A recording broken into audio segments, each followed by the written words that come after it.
Hey all, it's Jess, executive producer on League of Legends. You might have noticed the title of this video is a little bit different than usual. It used to be called Riot Please.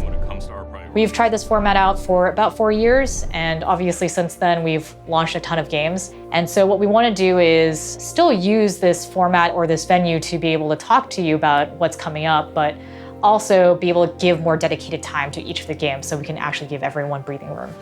Today, we're going to be focusing on LoL PC the MOBA and cover 3 topics. First is going to be the state of the game. Second is going to be the client. And third is going to be game clarity. Now I'm going to hand it off to Andre, who's going to talk about state of the game. Hey folks, my name's Andre and I'm the game director for League of Legends. We're going to be talking today about how the preseason item update went and the overall state of the game right now. Looking at items first off, we think we've got in place a system that should allow some good increases to choice and diversity for most champions.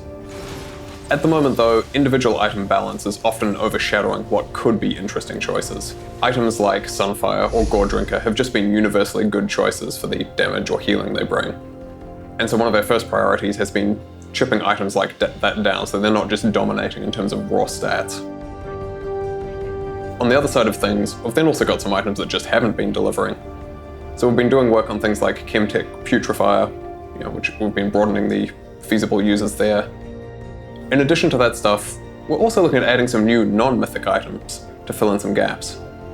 A couple of examples of those are an enchanter item we're trying that's meant to be good against dive or anti-carry heavy teams, or a tank item aimed at countering split pushes, so that even if you're not a split pushing champion yourself or able to just 1v1 a split pushing trend or whatever, there's still a good item to turn to in those situations.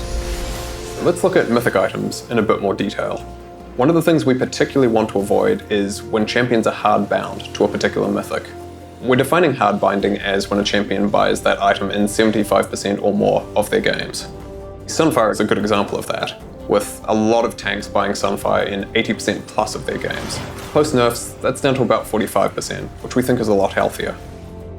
Fighters and assassins are also purchasing a pretty wide range of options in most cases. And marksmen are in a fairly reasonable spot, with all 3 of the mythics aimed particularly at them.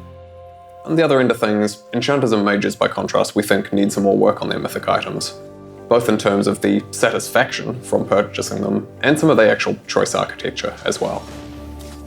Let's talk about a hot topic this year now, the amount of burst damage in League. Our goal with the preseason was to not increase the amount of burst damage in the game. Some of our initial tuning and design with items, however, did result in burst going up. As a result, we've gone back and we've removed a bunch of that systemic front-loaded damage, making changes to things like Duskblade, Lichbane, Luden's Echoes, etc. We're still monitoring and talking about burst pretty actively. We think it's probably acceptable, though very much on the high side, but might end up taking a bit more out of the game in the moderate future. And on a related topic to burst damage, we should talk a bit about systemic healing in League, healing that comes from items and runes. We do think healing has an important place in the game. Without sustain, some of the lane trades can end up just being so punishing that you get forced back too easily, and the game snowballs massively. But we don't want it to be invalidating a lot of play and decision making, like it can when overtuned. Some of our item changes ended up introducing more systemic healing than we felt was healthy for the game. And that results in things like grievous wounds feeling too mandatory and chip damage just not mattering. As a result, we've gone back and we've hit some of those sources of healing, things like Moonstone, Ravenous Hunter, Gore Drinker, Ravenous Hydra, etc. For some, straight nerfs. For others, we've wanted to shift some of that power towards durability in other forms. Let's shift gears now and talk about role strength in LoL and how that's going at the moment. We want to ensure that all the different positions have a meaningful impact on the outcome of the match. Some positions will be more about scaling, or roaming, or vision control, or whatever than others, but every position should be relevant. When we first launched the preseason though, marksmen and enchanters were in too weak a spot, so we've gone and made some changes to give them some more early impact.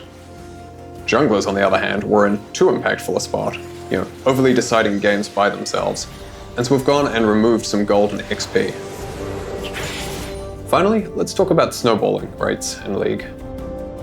Whenever we do a major update like a preseason, snowball is one of the things we track particularly carefully.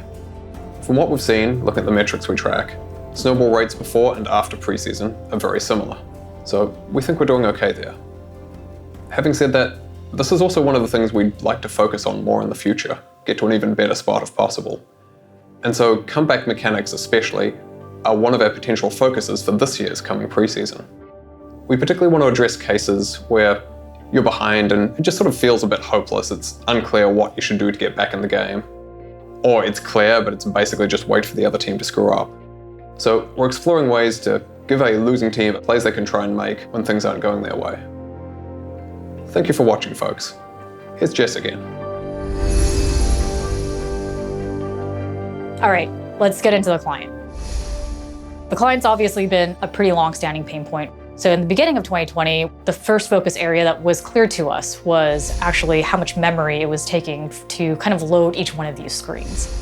We then basically optimized each one of those screens and was hoping for an improved overall navigation experience. But champ select and end of game screen continued to be pain points for players, and so we took a special look at them. What you should see at the end of the day is a significantly faster client compared to the start of 2020. Now, a bunch of you have kind of mentioned, the social panel is still an issue for you. All those issues that you see with friends not showing up, things like that, we're going to be addressing that this year. The second thing that we're going to be looking into is stability. We've seen kind of the crash reports that players have been sharing with us, so we want to take a pretty firm stance and actually do a full burn down on all the crashes, and so we're going to be addressing a lot of those too.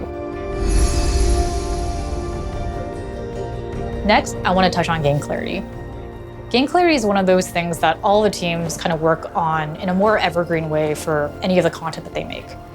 But we want to bring up this topic right now because it's been over 10 years and we've pushed a lot of champions and skins to the game. And so what we want to make sure we don't betray is kind of that level of competitive integrity where now characters might be unreadable or hard to understand what they do or how do you play against them.